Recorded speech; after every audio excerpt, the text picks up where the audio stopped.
आइए हम आज के वचन में जाने से पहले प्रार्थना करेंगे।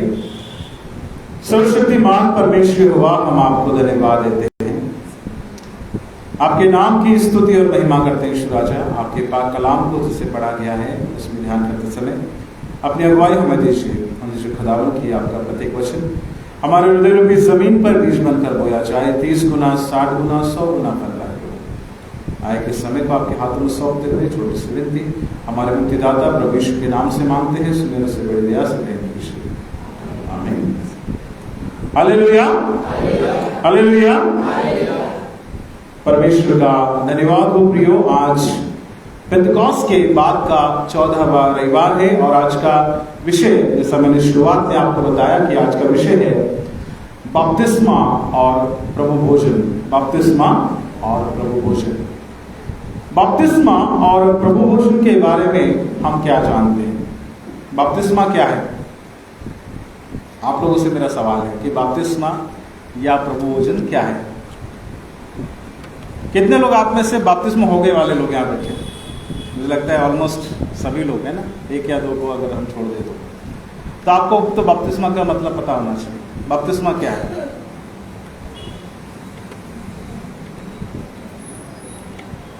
क्या है बपतिस्मा?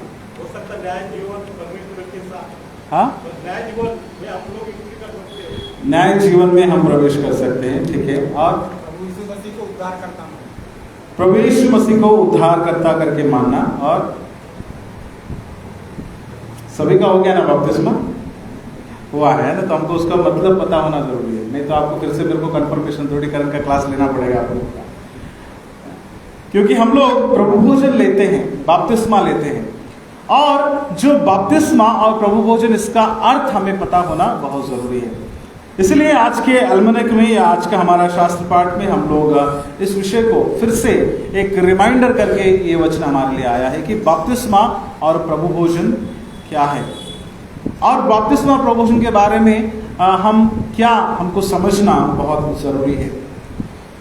बपतिस्मा जो है, जब हम लेते हैं तो हम लोग क्या करते हैं? पानी में हम लोग डूबते हैं ना, या डुबाया जाता है हमको पानी में।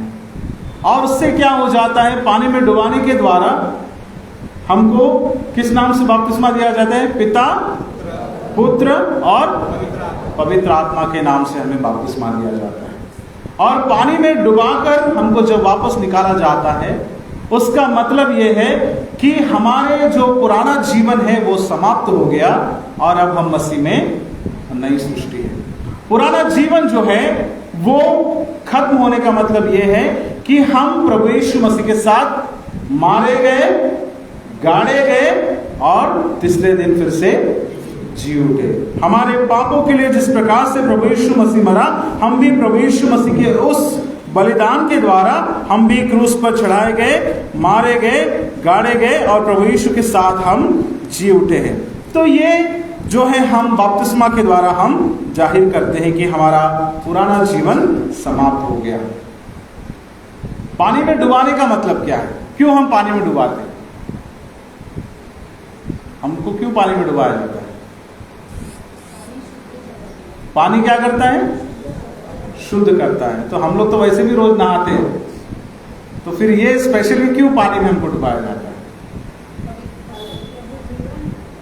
हाँ,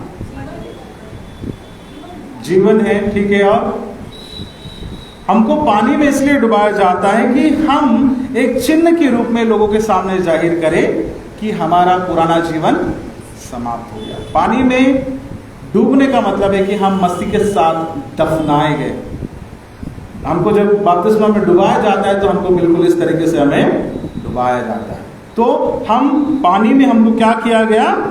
दफनाया गया और हमारा पुराना जीवन उस जल में धुल गया है, या पुराना जो पाप है उस जल में धुल गया है और हम धुलकर शुद्ध हो गए। अब एक हम नए मनुष्य हैं, या हमारा जीवन नया है। तो बपतिस्मा का अगर डेफिनेशन अगर आपसे पूछा जाए तो आपको आना बहुत जरूरी है कि बपतिस्मा क्या है।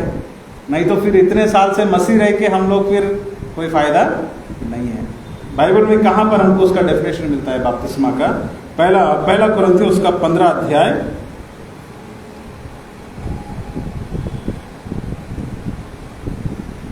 और उसका 3रा वचन में हम लोग देखते हैं। 3रा वचन पढ़िए कोई। इसी कारण मैंने सबसे पहले तुम्हें वही बात पहुंचा दी जो मुझे पहुंची थी कि पवित्र शास्त्र के वचन के अनुसार यीशु मसीह हमारे पापों के लिए मर गया। 4था वचन भी। और गाड़ा गया और पवित्र शास्त्र के अनुसार तीसरे दिन जी भी उठा।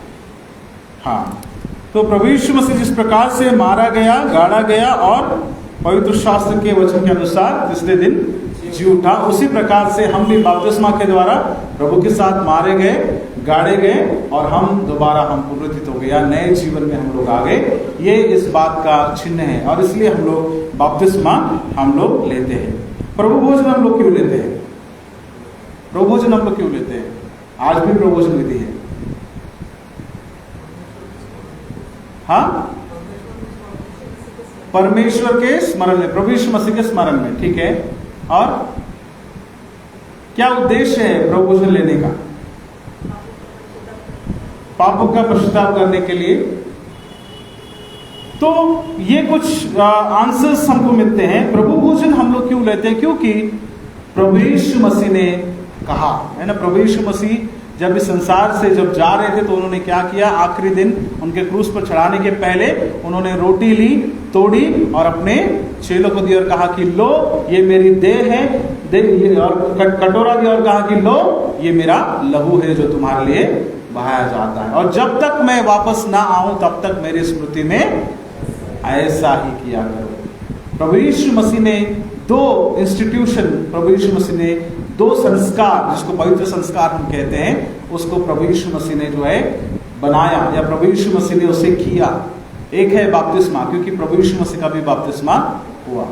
दूसरी बात प्रभु भोजन, ये प्रभु यीशु मसीह ने संस्कार को बनाया। तो इसीलिए हम हर चर्च में, चाहे वो किसी भी डिनोमिनेशन का क्यों ना हो, हर चर्च में ये दो विधि हम लोग देखते हैं, प्रभु भोजन और बपतिस्मा। तो ये प्रभु भोजन और बपतिस्मा की जब हम बात करते हैं तो ये इसको हम लोग पवित्र संस्कार या सैक्रमेंट करके, हम इसको इंग्लिश में हम इसको सैक्रमेंट करके हम लोग इसको कहते हैं। इसका उद्देश्य क्या है? अगर उद्देश्य की बात करें तो हम हमारे अंदरूनी विश्वास को हम बाहरी रूप से जाहिर करते हैं बपतिस्मा के द्वारा और प्रभु भोजन के द्वारा। अगर आप कहते हैं कि आप मसीह हैं तो आप कैसे जाहिर करेंगे कि आप मसीह हैं? अगर मैं आपसे पूछूंगा, आप मान लीजिए यहां से किसी और चर्च में चले गए, आपने ट्रांसफर यहां से ले लिया और आपको अगर वहां पर मेंबरशिप चाहिए तो आपको क्या क्या देना पड़ेगा वहां? पहला तो पुराने चर्च का ट्रांसफर सर्टिफिकेट देना पड़ेगा और बैप्टिज्म सर्टिफिकेट देना पड़ेगा। तो आप क्रिश्चियन है करके आपका सबूत क्या है कि आपका बपतिस्मा हुआ है। तो बपतिस्मा जो है ये जाहिर करने का तरीका है कि हम मसीह में विश्वासी हैं। अगर हम बपतिस्मा नहीं लेते हैं तो हम कैसे जाहिर करेंगे कि हम विश्वासी? अगर मैं कहता हूं कि मैं विश्वासी हूं, मैं प्रभु पर भरोसा करता हूं, और अगर मैंने बपतिस्मा नहीं लिया या प्रभु भोजन अगर मैं नहीं लेता हूं, तो मैं कैसे लोगों के सामने जाहिर करूंगा कि मैं विश्वासी हूं? ये अपने आप के लिए नहीं है, ये लोगों के सामने हमको जाहिर करने के लिए। So it is an outward expression of inward faith. जो हमारा अंदर का विश्वास है उसको हम बाहरी तौर पर जाहिर करने के लिए हम बपतिस्मा लेते हैं और प्रभु भोजन ग्रहण करते हैं। और यही उद्देश्य है बपतिस्मा और प्रभु भोजन का कि हमारे अंदरूनी विश्वास को हम बाहरी तौर पर चिन्ह के रूप में हम इसे दिखाते हैं।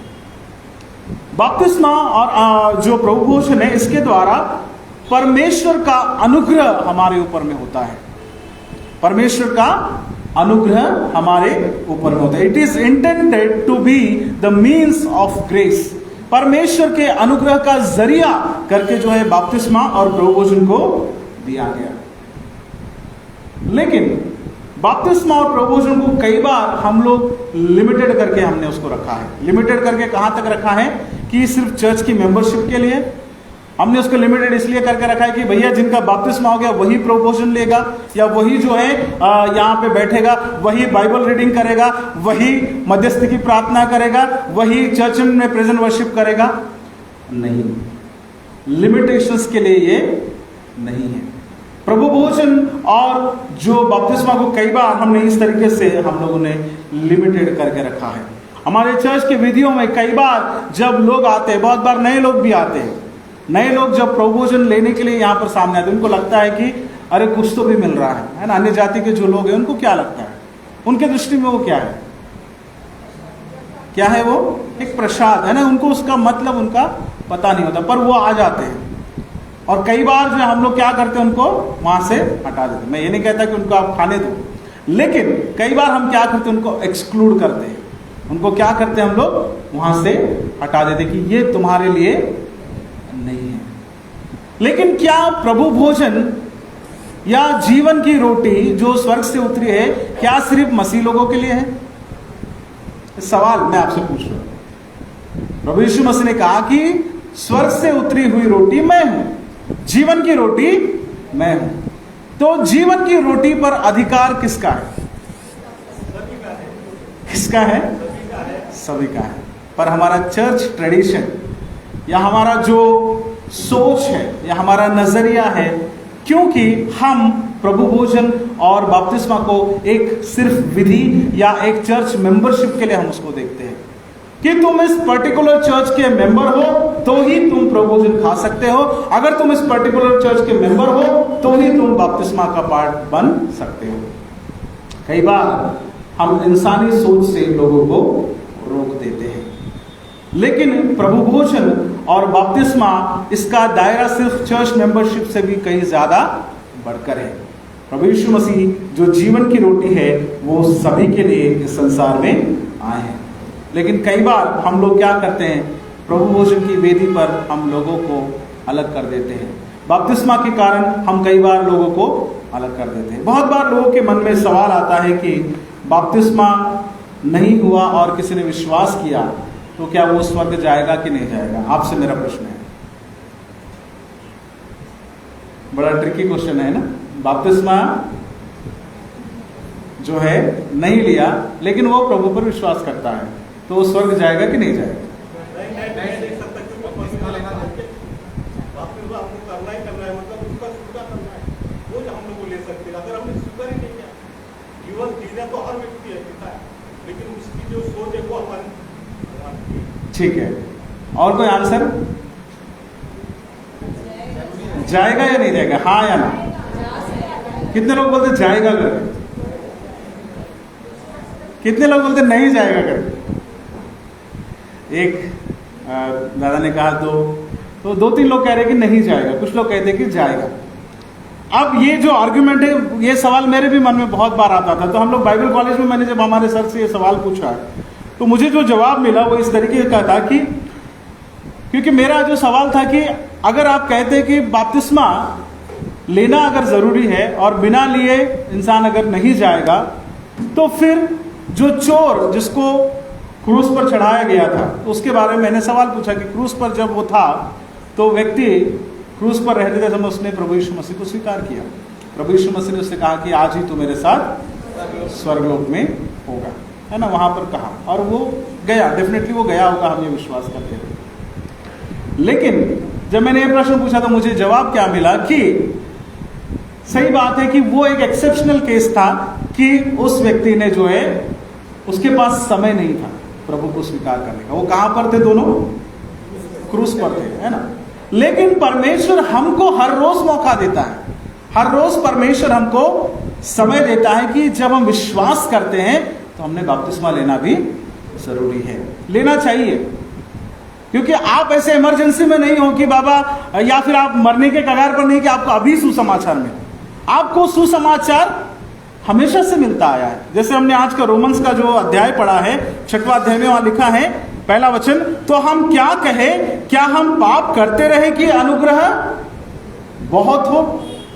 हमको जब अनुग्रह काल में हम लोग हैं, परमेश्वर ने हमको मौका दिया है, तो जो नियम के हिसाब से हमको बपतिस्मा लेना है या प्रभु भोजन हमको लेना है तो उसको हमने करना ही चाहिए।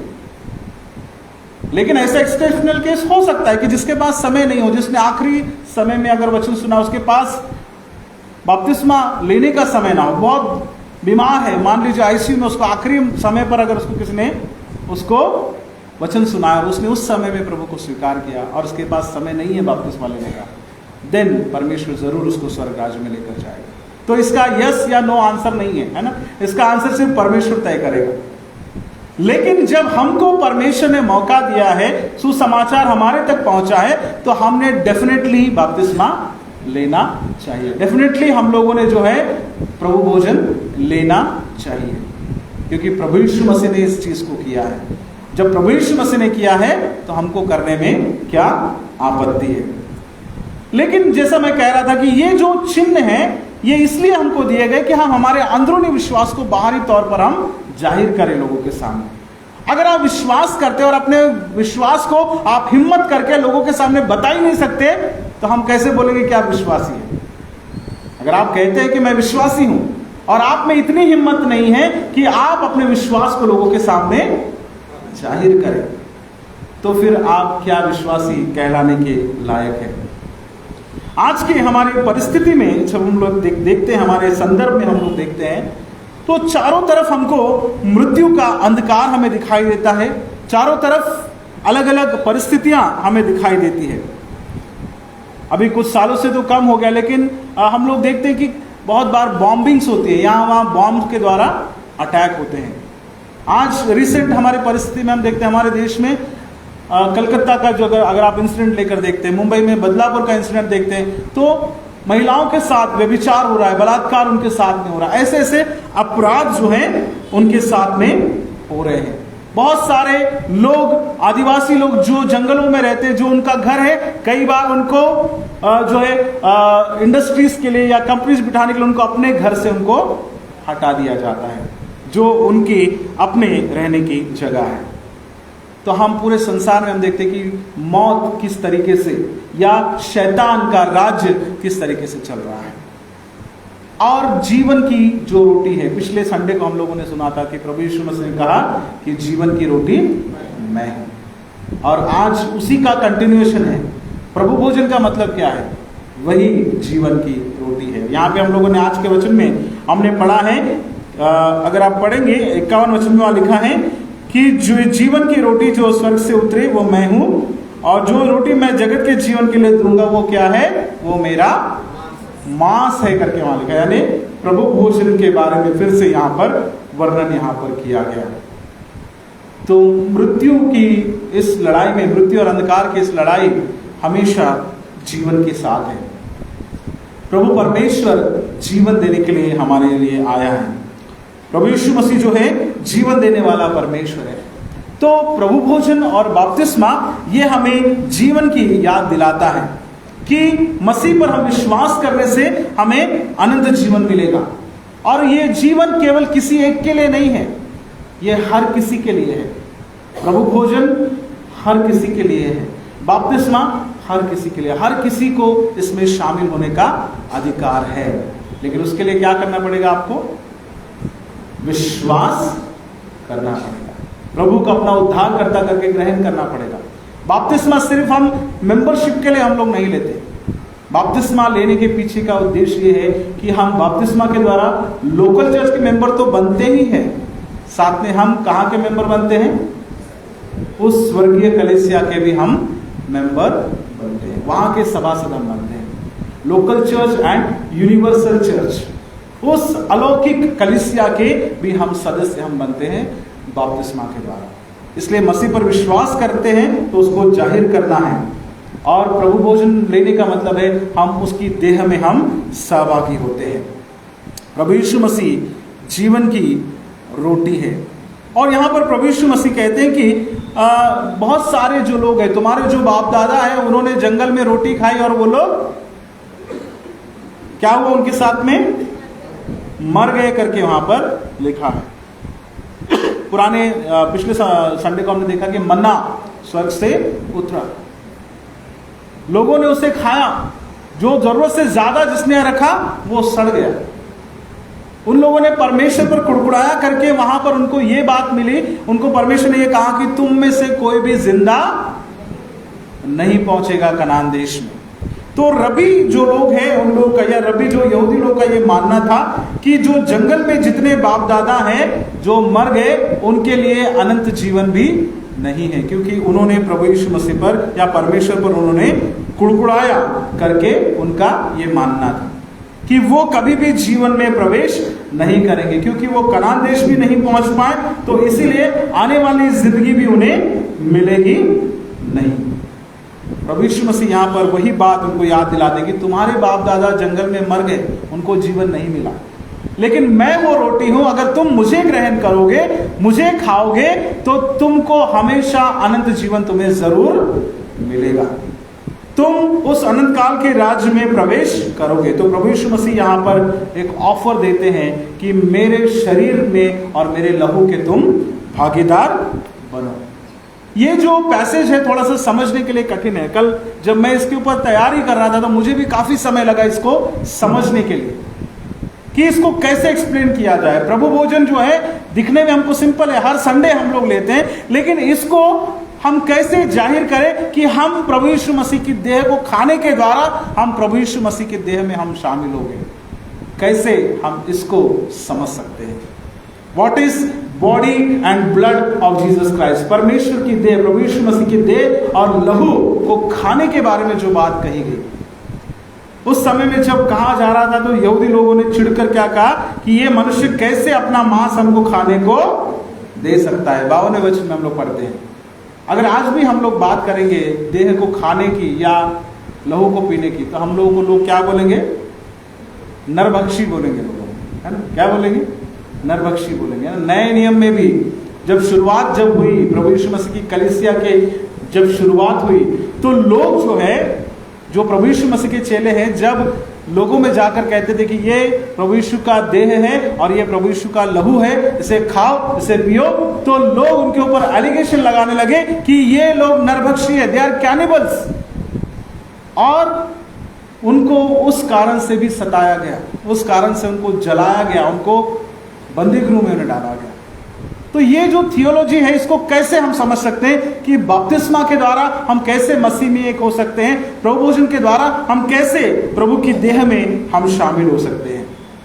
यहाँ पर कुछ यहूदियों को इसके ऊपर में चिढ़ाई, लेकिन वहां पर और भी सुनने वाले थे और उनको ये बात बहुत अच्छे से समझ में आ रही थी। वहां पर अलग अलग तरीके के लोग थे, लेकिन कुछ लोगों को ये बात समझ में आई कि प्रभु यीशु मसीह क्या कहना चाहते हैं कि मेरे मांस को खाओ और मेरे लहू को पियो का मतलब क्या है। अब हम थोड़ा सा पुराने समय में जाएंगे।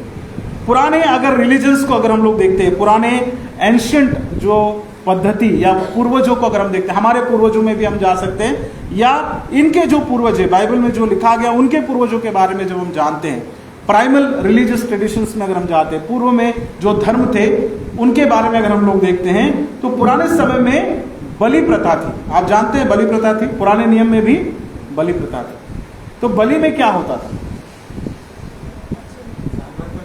जानवर को क्या किया जाता था? बलि चढ़ाई जाती थी। और वो बलि कहां पर चढ़ाई जाती थी? वेदी के ऊपर में बलि चढ़ाई जाती है। मैं केवल क्रिश्चियनिटी की बात नहीं कर रहा हूं या जूइश कल्चर की बात नहीं कर रहा हूं, पर नॉर्मली जितने भी धर्म है हमारे, जो एंशिएंट धर्म अगर हम लोग देखते हैं या रिलीजन हम देखते हैं, उसमें एक प्रथा थी कि बलि को चढ़ाया जाता था, और बलि चढ़ाने के बाद में जो अल्टर पे जो बलि चढ़ाई जाती थी उसको क्या करता था, पूरी तरीके से उसको क्या करते थे वो लोग? जलाते थे। वो जो जानवर है, जो बलि जो है, आग बलि जिसको हम कहते हैं, उसको जलाया जाता था, और जलाने की बजाय उसको भुना जाता था उसके ऊपर। फिर उसका जो पार्ट है, थोड़ा सा जो पार्ट है, वो वेदी पर चढ़ाया जाता था। वेदी पर चढ़ाने का कारण क्या था? कि ये परमेश्वर को हमने अर्पित किया। फिर उसका एक अच्छा पार्ट जो है वेदी पर चढ़ाने वाले जो याजक है उसको दिया जाता। पुराने नियम में भी आप पढ़ सकते हैं, इसके बारे में लिखा हुआ कि बलि का जो भाग है, कुछ हिस्सा वेदी पर गया कि हमने प्रभु को दिया है करके, कुछ हिस्सा याजक को गया, और जो बाकी का जो हिस्सा था वो चढ़ाने वाले को दिया जाता, जिसने बलि चढ़ाई। वो और उसके मित्र या उसका परिवार या उसके रिश्तेदार, वो लोग वहीं पर मंदिर में या जहां पर परमेश्वर के भवन में बैठकर वो लोग क्या करते थे, उसको पकाते थे और उससे आनंद मनाते थे कि ये प्रभु के वेदी पर चढ़ाए हुए में से हम यहाँ पर खा रहे हैं और उसको जो है हम ग्रहण कर रहे हैं। उनमें मान्यता क्या थी? उनका मान्यता ये था कि इस संस्कार में प्रभु उनके साथ में है। इस संस्कार में उस बलि के द्वारा क्या हुआ कि जो बलि हमने प्रभु को चढ़ाई, उस बलि में प्रभु खुद शामिल है, यानी उसके अंदर में, उस जानवर के अंदर में प्रभु समा गया। ये उनकी मान्यता थी। तो जो देह जो उनको दी गई, अल्टर पे चढ़ाई हुई या वेदी पर चढ़ाई गई, जो उनको दिया गया बलि, तो वो बलि जो खा रहे हैं, तो उसको खाने के द्वारा वो किसको खा रहे हैं? किसको खा रहे हैं वो लोग? प्रभु को खा रहे, प्रभु को ग्रहण कर रहे। ये उनका सोच था, ये उनका मान्यता थी। तो यहां पर जो सुनने वाले हैं उनमें से बहुतों को ये बात समझ में आ रही थी कि प्रभु यीशु मसीह क्या कहना चाहते कि मेरी मांस को तुम खाओ या मेरे लहू को तुम पियो। तो जो प्रभु के वेदी पर जो चढ़ाया जाता है, ये वो जानवर है कि उस जानवर के बलि के द्वारा उसका जो हिस्सा हमको मिलता है, उसमें प्रभु का आत्मा शामिल है, उसमें प्रभु उसमें शामिल है, और उसको खाने के द्वारा जो है हम प्रभु की देह में हम सहभागी हो गए, या प्रभु का देह हमारे अंदर में चला गया है। ज्यादा डिफिकल्ट है, समझ में आ रहा है आपको मैं क्या कहना चाह रहा हूं? थोड़ा सा डीप हम लोग जा रहे हैं आज परमेश्वर के वचन में, थोड़ा सा गहराई से हम समझने की कोशिश कर रहे हैं। तो ये एक ट्रेडिशन था।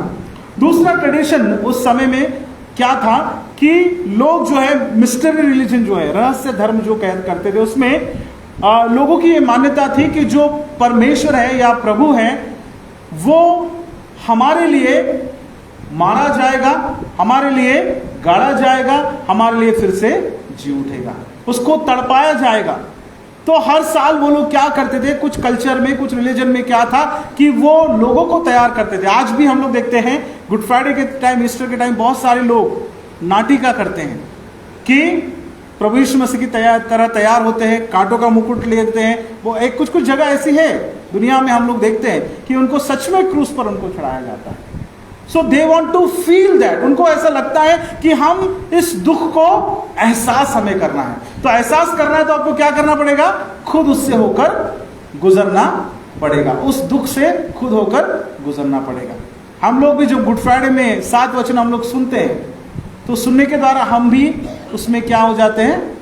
लीन हो जाते हैं, मग्न हो जाते हैं, और उसके द्वारा हम भी कहते हैं कि नहीं, सच में प्रभु के दुख में हम भी शामिल हैं। तो हम, क्योंकि हमारे इमोशंस उससे जुड़ जाते हैं, हमारी आत्मा उससे जुड़ जाती है। भले आज के साइंटिफिक भाषा में उसको हम हैलुसिनेशन भी बोल सकते हैं या हिप्नोटिज्म भी हम उसको बोल सकते हैं, लेकिन अगर हम बात करें तो हम मसीह के दुख भोग में हम शामिल होते हैं जब हम इस बात को हम लोग सुनते हैं। तो ये जो प्रभु भोजन है या ये जो बलि जो प्रथा है, ये इसको हम एक्सप्लेन नहीं कर सकते कि कैसे प्रभु उसके अंदर आया, लेकिन विश्वास की ये बात थी कि जो बलि दी गई, उस बलि में से हमको खाने को मिला और उसमें प्रभु का आत्मा उसमें शामिल है। यहाँ पर यूहन्ना भी वही बात यहाँ पर सिखाना चाहते हैं, और यहाँ पर वो प्रभु यीशु मसीह की उसी बात को वो यहाँ पर बता रहे हैं कि हम उसकी देह में कैसे शामिल हो सकते हैं। ये जो पुस्तक है करीबन प्रभु यीशु मसीह की देहांत के बाद 70वें एडी में, 70 एडी के समय में जो है ये वचन यहाँ पर लिखा गया, और यहाँ पर पवित्र आत्मा के अगुवाई के द्वारा यहाँ पर जो यूहन्ना इस बात को बता रहे हैं कि केवल प्रभु भोजन विधि में शामिल होने का मतलब ये नहीं है कि उसके साथ में शामिल होना या उसको केवल याद करने के लिए नहीं, परंतु प्रभु उस प्रभोजन में शामिल है, उसकी देह है, हम लोग लिटरली हम खाते हैं यहाँ पर। इसलिए ये वचन कहता है कि वास्तविकता में हम इसे खाते हैं। यीशु ने उनसे कहा 53 और 55वां वचन पढ़ेंगे, 55वां वचन पढ़िए। क्योंकि मेरा मांस वास्तव में खाने की वस्तु है और मेरा लहू वास्तव में पीने की वस्तु है। हाँ, यहाँ पर उस बात पर स्ट्रेस किया गया कि मेरा मांस वास्तव में खाने की वस्तु है और मेरा लहू वास्तव में पीने की वस्तु है। यहाँ पर यूहन्ना क्या कहना चाहते हैं और प्रभु यीशु मसीह क्या कहना चाहते हैं, इसको हम दो तरीके से हम समझेंगे। दो बातें मैं आपके सामने रखना चाहूँगा। एक जो सामान्य अंडरस्टैंडिंग है, we may take it in a quite general sense, जो सामान्य तरीके से हम समझ सकते हैं कि यीशु मसीह ने जो कहा कि मेरा मांस खाने की वस्तु है और मेरा लहू जो है वो पीने की वस्तु है, इसका कहने का मतलब क्या है। प्रभु यीशु मसीह यहाँ पर अपने जो इंसानी स्वभाव को वो दिखा रहे हैं कि ही इज अ ह्यूमन, वो एक इंसान है। और यूहन्ना भी जो है प्रभु यीशु मसीह के बारे में जब लिखते हैं, एक वचन पढ़ेंगे हम लोग, पहला यूहन्ना उसका 4 अध्याय 2 से 3 वचन पढ़ेंगे। पहला यूहन्ना उसका 4 अध्याय 2 से 3 वचन। यह जीवन प्रकट हुआ है हाँ और हमने उसे देखा हाँ और उसकी गवाही देते हैं और तुम्हें उस अनंत जीवन का समाचार देते हैं जो पिता के साथ था और हम पर प्रकट हुआ।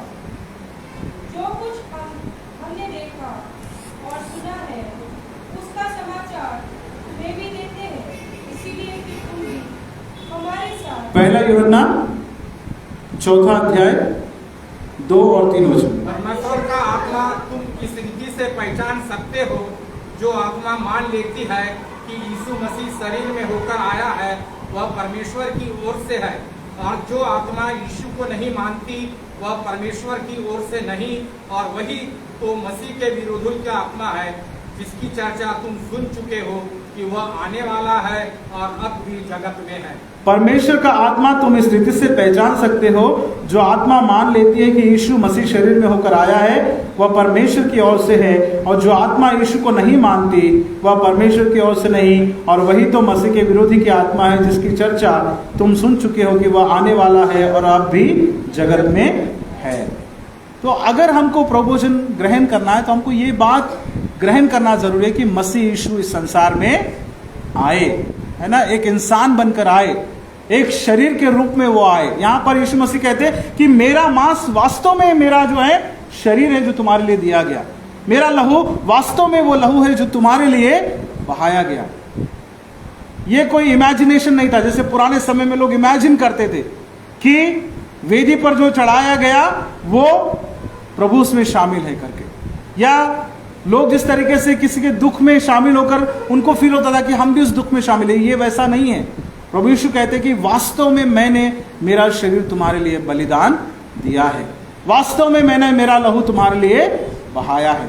और बपतिस्मा लेना, प्रभुभोजन लेने का मतलब यह है कि हम विश्वास करते हैं कि प्रभु यीशु मसीह शारीरिक रूप से इस संसार में आया है, उसने देह को ग्रहण किया, वो देहधारी हुआ और हमारे बीच में आया। तो इस बात का विश्वास करना जरूरी है, और जो विश्वास करते हैं वो प्रभु की ओर से करके वहां लिखा है, और जो विश्वास नहीं करते वो विरोधी की आत्मा की ओर से करके वहां पर लिखा है। यहां पर यूहन्ना जो है इस बात को बताना चाहते हैं कि प्रभु यीशु मसीह पूर्ण तरीके से एक मनुष्य है, एक इंसान है, 100% मैन एंड 100% गॉड, 100% इंसान है और 100% वो परमेश्वर के पुत्र है। यहाँ पर वो उनके इंसानी स्वभाव को वो यहाँ पर दर्शाना चाहते हैं, और जब हम उसके दुख भोग में शामिल होते हैं तो हम उसकी हड्डी में हड्डी और उसके मांस के मांस हम कहलाए जाते हैं। और यहाँ पर वही बात हमें वो बार बार याद दिलाना चाहते हैं। तो जब हम प्रभु भोज विधि ग्रहण करते हैं तो हमको ये याद रखना है कि हम भी मसीह के साथ दुख में शामिल हैं। हमारे जीवन में जब तकलीफें आती है, समस्याएं आती है, तो हमको ये भूलना नहीं है कि हमारी तरह मसीह को भी दुख हुआ, हमारी तरह उसको भी भूख लगी, हमारी तरह उसको भी प्यास लगी, हमारी तरह वो भी रोया, हमारी तरह उसको भी हर वो इंसानी तकलीफों से होकर गुजरना पड़ा जो हम सह रहे हैं या हम जिसको हम हमेशा सहते हैं। तो प्रभु ये बात कहना चाहते हैं प्रभु विधि के द्वारा कि तुम अकेले नहीं हो, तुम्हारी समस्या में मैं तुम्हारे साथ हूं। जब मेरे देह को तुम खाते हो, मेरे लहू को तुम पीते हो, तो तुम मेरी तरह उस संकट से होकर गुजरने के लिए तैयार हो जाते हो। हमको सामर्थ्य मिलती है कि जब हमको पता चलता है कि प्रभु हमारे साथ है, हमारे इस तकलीफ में या हमारे इस दर्द में। प्रभु यीशु मसीह ने कहा कि मेरे लहू को पियो। लहू को पीने का मतलब क्या है? पुराने नियम में अगर हम देखते हैं तो लोग लहू को नहीं पीते थे। यहूदियों के बारे में वहां पे लिखा, अगर आप पढ़ेंगे उत्पत्ति उसका 9वां अध्याय उसका 4था वचन में वहां पे लिखा हुआ है कि तुम जो है केवल मांस को खाओगे परंतु लहू को क्या करोगे? बहा दोगे करके। हम पढ़ेंगे उत्पत्ति 9वां अध्याय 4था वचन पे पढ़िए। मांस को प्राण समेत अर्थात लहू समेत तुम न खाना, हाँ, और निश्चय मैं तुम्हारा लहू अर्थात प्राण का पलटा लूंगा। हाँ, तुम जो है जब मांस खाओ तो लहू के साथ में नहीं खाना करके लिखा है। लेकिन प्रभु यीशु मसीह कहते हैं कि तुम मेरा मांस खाओ और मेरा लहू पियो। क्यों ऐसा कहा गया? पुराने नियम में क्यों कहा गया? क्योंकि उनकी मान्यता क्या थी कि लहू में जीवन होता है, there is life in the blood. और प्रभु यीशु मसीह के लहू को पीने का मतलब क्या है? उसके इस दाखरस को जब हम पीते हैं तो उसका मतलब क्या है? कि मसीह का जीवन हमारे अंदर में आता है। हम जब प्रबोधन विधि लेते हैं तो हम कहते हैं कि मसीह का जीवन हम में है और हम उसी में जीवित है करके हम कहते हैं। तो इस लहू को पीने के द्वारा हम जीवन को ग्रहण कर सकते हैं। और एक जगह पर हम लोग पढ़ते हुए सर उसका 15 अध्याय उसका 23वां वचन में वहां पर लिखा है कि तुमको लहू को खाना नहीं है करके पुराने नियम की आज्ञा में दिया गया। जब वो लोग वेदी पे चढ़ाते थे मांस को तो वो लहू नहीं खाते थे, लेकिन नए नियम में आने के बाद प्रभु यीशु मसीह के बलिदान के द्वारा लहू या जीवन जो है वो चढ़ाया गया और वो जीवन हमको ग्रहण करने के लिए हमें कहा गया। यहां पर प्रभु यीशु मसीह का लहू पीने का मतलब ये है कि मसीह का जीवन हमारे अंदर है, और मसीह का जीवन हमारे अंदर है तो मसीह का कैरेक्टर भी हमारे अंदर में आना चाहिए। जब हम प्रभु भोजन विधि लेते हैं तो रोटी खाने से या जो दाखरस से उसे पीने से नहीं होगा, है ना, उसका कैरेक्टर भी हमारे अंदर में आना चाहिए। मसीह का चरित्र क्या था? वो क्षमा करने वाला प्रभु था, वो प्रेम करने वाला प्रभु था। अगर मान लीजिए हमारे घर में एक अलमारी है और अलमारी में बहुत सारी किताबें वहां पर रखी है, लेकिन आपने कभी उस किताब को निकाल कर पढ़ा नहीं, तो उस किताब में क्या है आपको समझ में आएगा? कब समझ में आएगा? जब आप उसको निकालेंगे, उसको पढ़ेंगे, पढ़ने के बाद आपको उसमें क्या लिखा है उसकी गहराई आपको समझ में आएगी। जब आप प्रभुभोजन विधि लेते हैं तो सिर्फ प्रभुभोजन विधि देखने से नहीं होगा। बहुत सारे लोग, मैं क्यों कह रहा हूं कि बपतिस्मा लेना या प्रभुभोजन विधि लेना जरूरी क्यों है? आप केवल दूर से देख रहे हैं तो आप उसका अनुभव नहीं कर सकते।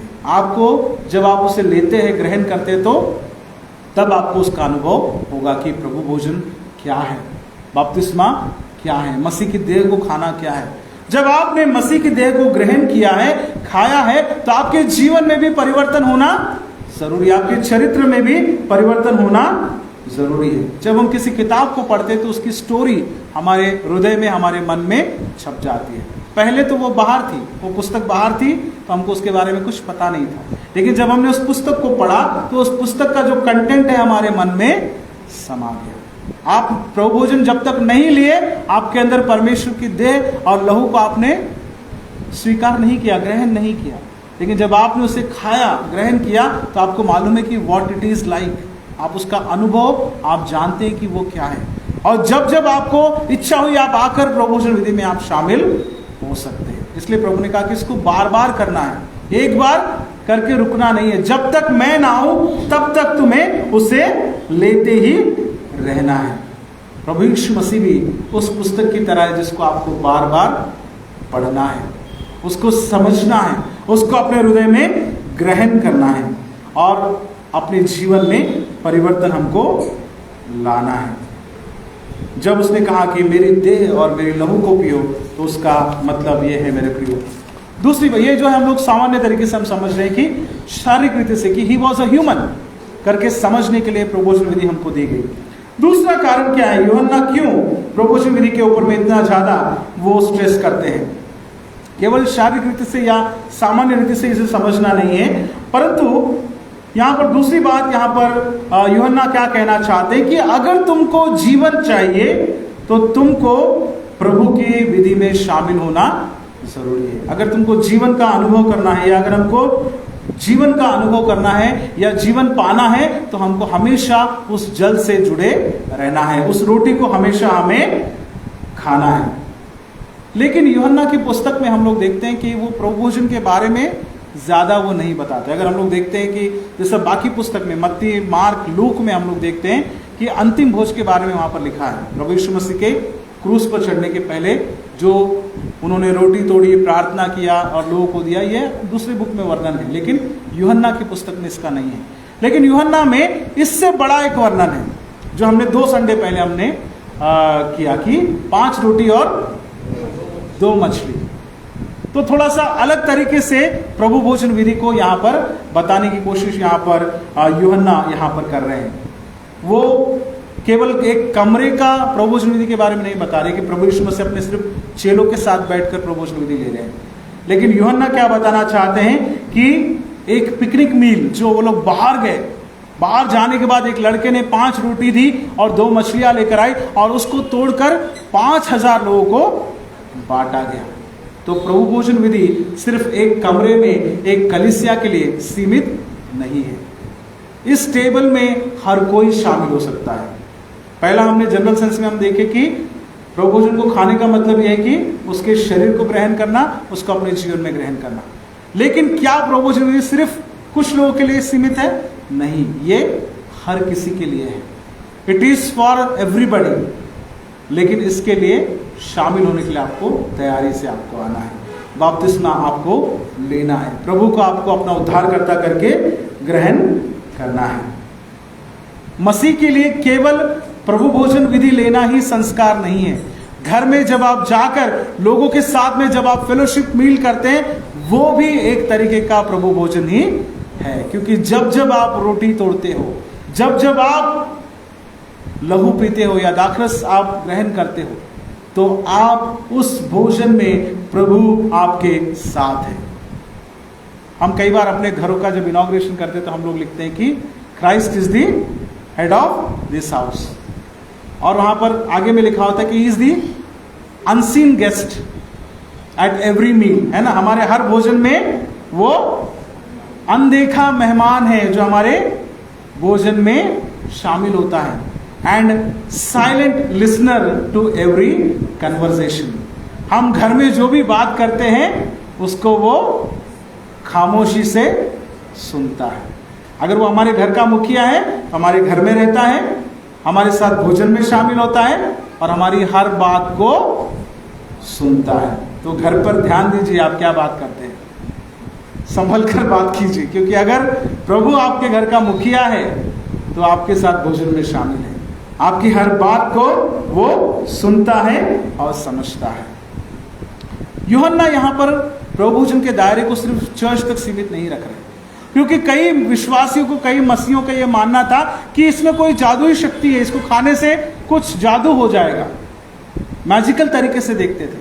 तो इसीलिए वो चर्च की वेदी से हटकर वो पब्लिक में जाते हैं। यूहन्ना कहते हैं कि 5000 लोगों को प्रभु ने उस विधि में वहां पर शामिल किया, और हर किसी के लिए ये भोजन है।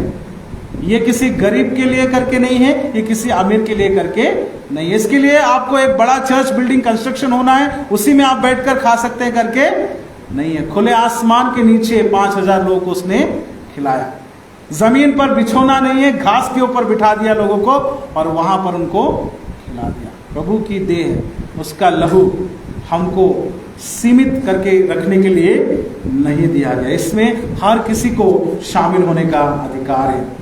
लेकिन कई बार हम प्रभु भोजन विधि के टेबल पर ही हम लोगों से भेदभाव हम लोग करते हैं। कई बार यहीं पर हम लोगों के साथ में अंतर हम लोग यहाँ पर दिखाते हैं। यूहन्ना का कहने का मतलब है कि कम्युनियन टेबल और डिनर टेबल जो है ये एक ही तरीके का है। प्रभु के डिनर टेबल पर, प्रभु के मेज पर जब हम आते हैं तो हर किसी को रोटी खाने का अधिकार है। कोई भी इस भोजन से भूखा जाना नहीं चाहिए, ये प्रभु का कहना है। इसलिए वो कहते हैं कि it is not confined to only the churches but outside the church. Church जो है वो इसलिए बनाया गया कि वो लोगों के लिए काम करे, बाहर के लोगों के लिए काम करे। लेकिन आज क्या हो गया है चर्च? चर्च जो है अपने लिए ही काम करता है या अपने स्वार्थ के लिए। Church is the only institution, किसने इस प्रकार से कहा कि church is the only institution which exist for others, outsiders. Church केवल एकमात्र ऐसी संस्था है जो अपने आप के लिए नहीं परंतु औरों के लिए जीती है। औरों के लिए परमेश्वर ने इसको स्थापित किया है। लेकिन कई बार हम इसको लिमिटेड अपने लोगों के लिए, अपने तक ही हम इसको सीमित रखते हैं। कलीसिया को परमेश्वर ने बुलाया कि वो बाहर जाए, इसमें और लोगों को शामिल करें, इस विधि में और लोगों को लेकर आए, बपतिस्मा के द्वारा और लोगों को ऐड करें। पहले कलीसिया इसलिए बढ़ रही थी क्योंकि वो लोग बाहर जाते थे, बाहर जाकर सुसमाचार प्रचार करते थे और नए लोग और शामिल होते थे।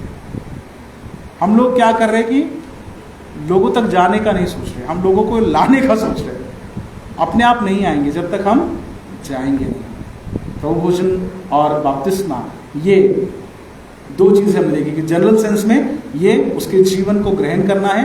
दूसरी बात, ये केवल चर्च के लिए सीमित नहीं परंतु बाहर तक हमको लेकर जाना है, अपने तक ही सीमित नहीं रखना। मैंने बपतिस्मा लिया, मैंने प्रभु भोजन लिया, मेरा काम खत्म हो गया, नहीं, आपको इसको लोगों तक भी पहुंचाना है। प्रभु करे वचन हम सबके लिए आशीष का कारण बने। आमीन।